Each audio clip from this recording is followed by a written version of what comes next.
CTV News at 5 with Hudson Mack. The labour dispute at BC Transit is now officially over. Unionised drivers and mechanics have voted in favour of ratifying their new contract. After months of negotiations and job action, the two sides struck a tentative deal last week after Transit backed down on a key issue to move the trial of the smaller vicinity bus outside Greater Victoria. Last night, members of CAW Local 333 cast their final ballots in 3 ratification votes on the new deal. Union members voted 93% in favour. The new 2-year agreement gives the union members a 2% raise in each year. A legislative committee has reversed its original vote and now has unanimously decided to extend the Auditor General's term by 2 years. The committee of 5 MLAs had voted earlier not to extend John Doyle's appointment. Premier Christy Clark urged the panel to review the decision and is in favour of extending Doyle's term. 2 NDP members are believed to have voted in favour of extending the term in the first vote, which was an in-camera session. This is another example of Liberal damage control, taking the watchdog, the one person that was trying to keep this government honest day after day after day, and tried to dump him. Now they've tried to get a shred of credibility by appointing him for 2 years. I'm hopeful he'll accept that appointment and we can move on having an outstanding Auditor General here in BC. The Premier says her government will introduce new legislation for the Auditor General next month. It will change the appointment from 6 to 8 years and make it a single term for the Auditor General, which will prevent political debate and a perception of conflict of interest in the appointment. Attawapiskat First Nation Chief Teresa Spence has agreed she will end her hunger strike.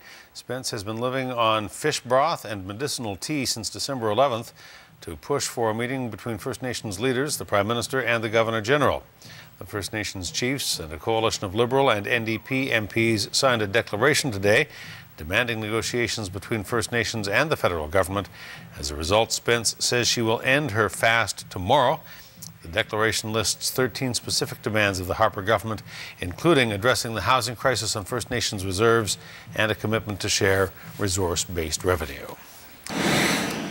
Prime Minister Stephen Harper says he is looking for national consensus on Canada's role in Mali. There are signs that our government is going to extend the use of a military transport aircraft to help the French battle the insurgents in Mali.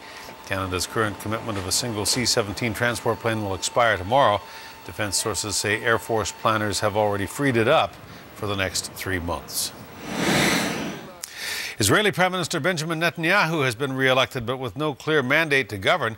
The results could still change, but as it stands now, the incumbent leader's party will have 31 seats in the Israeli parliament, which is a loss of 11. Netanyahu must now form a coalition trying to garner support from his more moderate rivals to form some kind of governing group. A search got underway today in Antarctica for a Twin Otter aircraft carrying 3 Canadian men, but rescuers say poor weather conditions are making it tough. New Zealand's Rescue Coordination Centre says the aircraft's emergency beacon triggered last night and continues to transmit, but crews have not been able to spot the downed plane. The Twin Otter was on a flight from the South Pole to an Italian base in Terra Nova Bay. The plane belongs to a company based in Calgary. Health news tonight, and a new study suggests smokers have a lot longer to turn around their health than they might previously have thought. The study concludes that if you smoke and if you quit before you turn 40, you can dramatically increase your life expectancy. Researchers at St. Michael's Hospital say 40 is the cutoff, the magic number. If you quit before then, you can live almost as long as someone who never smoked at all. The research indicates that quitting at that stage decreases the risk of dying or developing a serious disease relating to smoking by 90%. Many people do know that quitting will help, but they think, oh, it's too late. I've been smoking for 10 years, I can't quit, which is just not true. Quitting at any age will have benefit. The medical community says the study is groundbreaking, but is also concerned about it. It says it may give younger smokers a false sense of security, thinking that they can just keep smoking right up to the age of 40, as long as that's when they plan to quit. The Nanaimo's Performing Arts Centre needs upgrades as well, but it is not clear yet whether the city is going to pay. The building's envelope and roof will both need repairs soon. The city owns it, and it is a popular venue for cultural and artistic events. The society that operates it worries that it'll become more difficult to rent out the space without a firm repair plan for arts groups to build production schedules around. They've got to pick their shows, they've got to get the rights, they've got to audition artists, they've got to get set producers. All these things have to be done, and they are done usually in the first 2 or 3 months of the year. This facility is worth investing in. Just in the short few years that we've been open, the amount of community engagement that we have had has really proven the need for such a facility in this city. Engineers estimate it'll cost $800,000 to repair the building, but that cost can be spread out over several years. Representatives from the centre went to City Council Monday night, and Council is now considering the request. Well, thousands of dollars in scholarships and bursaries will be handed out to students in the Nanaimo Ladysmith School District later this year, and the applications for those are open now. The Nanaimo Ladysmith Schools Foundation will hand out 410 awards worth close to $300,000. And there's a variety of categories: sports, clubs, and various areas of study. The foundation has helped students pay for post-secondary education for more than 30 years, with support from service clubs, community groups, and private donors.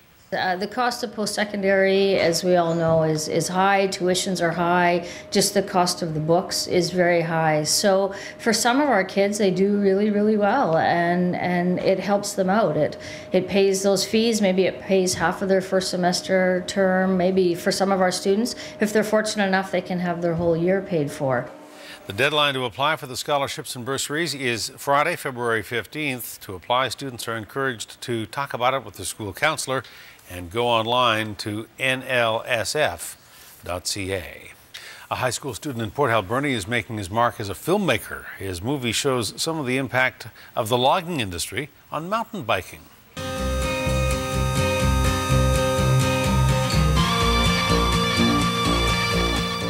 The film recently won a contest sponsored by the Victoria Film Festival, and it will be screened at the event next month. The young movie maker says he was inspired to make his film because more and more trails were being closed off, limiting opportunities to get out and enjoy the great outdoors. They're going to build a road there so they can log the rest of it, I guess. And I kind of sat there for a while and said, this is not good. And there were some other trails around that had been logged recently, which is kind of shocking to me. So creative juices started going. I ran home, got the camera, and took some shots of it, and then spent that night just writing a little screenplay and storyboard and everything, and then hit up my buddies, and we made slashes.